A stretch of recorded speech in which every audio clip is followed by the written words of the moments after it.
ಆಸ್ಪತ್ರೆ ಕೊಡ್ತೇವೆ, ಅದೇ ರೀತಿ ನಾವು ಏನು ನಮ್ಮ ಜನರ ಸಮಸ್ಯೆಗಳಿದೆ ಅದನ್ನೆಲ್ಲ ನಾವು ಸ್ಪಂದನೆ ಮಾಡ್ತೇವೆ ಅನ್ನೋಂಥ ಒಂದು ಆಶ್ವಾಸನೆ ಕೊಟ್ಟಿದ್ದರು. ಅದೇ ರೀತಿ ಬೇರೆ ಎಲ್ಲಿ ಕೂಡ ಒಂದು ಎಂಥದೋ ಒಂದು ಧಾರ್ಮಿಕ ಅಥವಾ ಬೇರೆ ನೆಲೆಯಲ್ಲಿ ಏನಾದರೂ ಒಂದು ಮಾತುಕತೆ ಆದರೆ ನಮ್ಮ ಮೊದಲಿಗೆ ಬಂದು ಮಾತಾಡುವಂಥವ್ರು ಉಡುಪಿ ಚಿಕ್ಕಮಗಳೂರಿನ ಸಂಸದರು.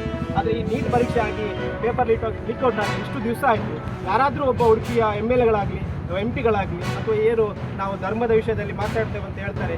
ಈಗ ನಿನ್ನೆ ತಾನೇ ನಮ್ಮ ಕಾರ್ಕಳ ಸುನೀಲ್ ಕುಮಾರ್ ಅವರು, ಅದೇ ರೀತಿ ನಮ್ಮ ಭರತ್ ಶೆಟ್ಟಿ ಅವರು, ಅದೇ ರೀತಿ ನಮ್ಮ ಎಲ್ಲ 2 ಜಿಲ್ಲೆಯ MP ಗಳು ಮಕ್ಕಳ ಕೇಸರಿ ಶಾಲಾ ಬಗ್ಗೆ ಹಿಜಾಬಿನ ಬಗ್ಗೆ ಏನು ವಾಗ್ವಾದವನ್ನು ಮಾಡ್ತಿದ್ದಾರೆ. ಅವರು ಈ ನೀಟ್ ಪರೀಕ್ಷೆ ಬಗ್ಗೆ ಯಾಕೆ ಮಾತಾಡೋದಿಲ್ಲ ಅಂತೇಳಿ ನಾವು ಒಂದು ಕೇಳ್ತೇವೆ.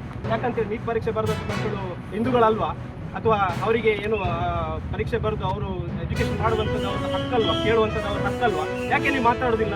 ಕೇವಲ ನೀವು ಏನಂತ ಹೇಳಿದರೆ ಧಾರ್ಮಿಕ ವಿಷಯದಲ್ಲಿ ಹಿಜಾಬಿನ ಬಗ್ಗೆ ಅಥವಾ ಕೇಸರಿ ಶಾಲಾ ಬಗ್ಗೆ ಮಾತಾಡಲಿಕ್ಕೆ ಮಾತ್ರ ನೀವು ಸೀಮಿತನ, ಕೇವಲ ನೀವು ಕೋಮುಗಲಭೆ ಮಾಡಲಿಕ್ಕೆ ಮಾತ್ರ ಸೀಮಿತನ ಅನ್ನುವಂಥದ್ದನ್ನು ನೀವು ಜನಗಳ ಮುಂದೆ ಸ್ಪಷ್ಟಪಡಿಸಬೇಕು. ಇಲ್ಲ ಅಂತ ಹೇಳಿದರೆ ನಿಮ್ಮ ಎಲ್ಲ MLAಗಳ ಕಚೇರಿಗೆ ನಮ್ಮ ಯುವ ಕಾಂಗ್ರೆಸ್ ಪಡೆ ಗುತ್ತಿಗೆ ಹಾಕುವಂಥ ಕೆಲಸ ಮಾಡ್ತದೆ. ನೀವು ಇದ್ರ ಬಗ್ಗೆ ಮಾತಾಡಬೇಕು ಅನ್ನೋಂಥ ಈ ಮಾತನ್ನ ಈ ಮುಖಾಂತರ ಹೇಳ್ತಾ ಈ ವಿಷಯದ ಬಗ್ಗೆ 1.5 ಅವರ್ ಮೇಲಾಯ್ತು. ನಾನು ಸ್ಟೇಷನ್ ಅಲ್ಲಿ ಕುಳಿತಿದ್ದೀನಿ. ಅಂದ್ರೆ ಇಡೀ ಪೊಲೀಸೇ ಭಯ ಪಡ್ತಿದ್ಯಾ ಅಂತ ಕಾನೂನು ರಕ್ಷಣೆ ಮಾಡ್ಲಿಕ್ಕೆ.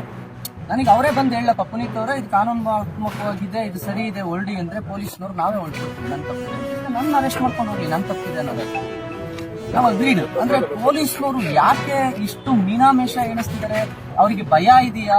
ಮತ್ತೆ DC ಆರ್ಡರ್ ಮಾಡಿದ್ರಲ್ರಿ, ಮೊನ್ನೆ ಜಿಲ್ಲಾಧಿಕಾರಿಗಳು ಆರ್ಡರ್ ಮಾಡಿದ್ರಲ್ರಿ, ಪರಮೇಶ್ವರ್ ಆರ್ಡರ್ ಮಾಡಿದ್ರಲ್ರಿ.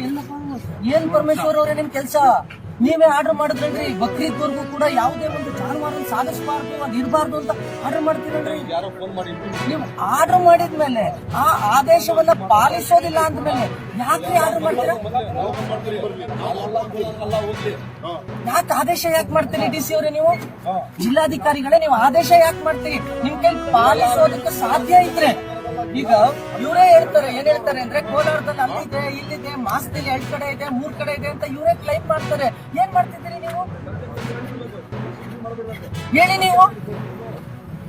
ಒಂದು, ನೀವೀಗ ಕಾನೂನು ಮಾಡಿಲ್ಲ ಅಂದ್ರೆ ನಾವು ಸುಮ್ಮನಿರ್ತೀವಿ, ಬಿಡಪ್ಪ ಅಂತ ಕಾನೂನಲ್ಲಿ ಅವ್ರಿಗೆ ರೈಟ್ಸ್ ಇದೆ ಅಂತ. ನೀವು ಕಾನೂನು ಮಾಡ್ತೀರಿ, ಸಂವಿಧಾನ ಮಾಡ್ತೀರಿ, DC ಆದೇಶ ಹೊರಡಿಸ್ತೀರಿ. ಮೊನ್ನೆ ದೊಡ್ಡದಾಗ ಆದೇಶ ಹೊರಡಿಸಿದ್ರಿ, ಪಾಲನೆ ಮಾಡ್ರಿ. DC ಅವರ ಏನ್ರಿ ಬಂದಿರೋದು ನಿಮ್ಗೆ ಗೊತ್ತಿನ ಜಡ ಆದೇಶ ಪಾಲನೆ ಮಾಡ್ಲಿಕ್ಕೆ?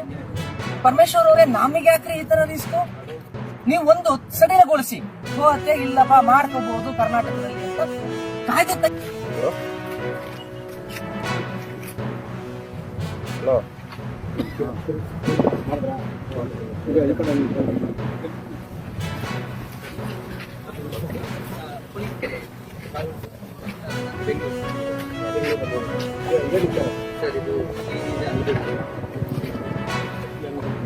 ನಾವು ಬಂದಾಗ ಕರೆದು